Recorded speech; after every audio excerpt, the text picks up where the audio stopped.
there's one strategy, and Jim Collins identified this in his book, Good to Great, when he identified that the 11 companies that went from good to great had a BHAG.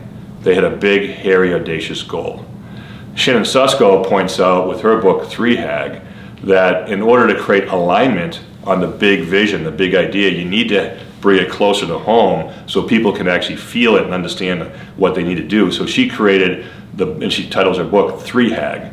And that's not a big, hairy, audacious goal. It's a 3-year, highly achievable goal. And that's the difference between where we are today and where we are 10 or 20 or 30 years from now, is that grounding point around a 3-year, highly achievable goal. Well, how do you get there?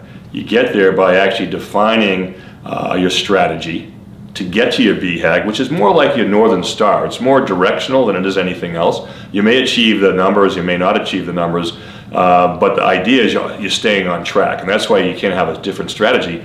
That defines where we're going. That defines our vision. It would be like asking John Kennedy to, when he says put a man on the moon and return him safely in this decade. That was a strategy. That was a big, hairy, audacious goal. If someone came by and said, well, what about Mars? He'd say, go away, right? We're not talking about Mars, we're talking about the moon. And so you have to be laser focused on your strategy. You can't have another strategy.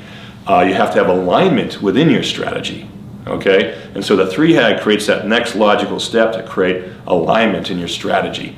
And then from your 3HAG to your 1HAG, your 1 year, highly achievable goal. What's the difference? Well, there's 8 quarters between your 1 year and your 3 year that you have to define, at least at a high level, the milestones, the goals that you want to achieve, the infrastructure that has to be in place in your strategy to get from today to 36 months from now or 12 quarters from now.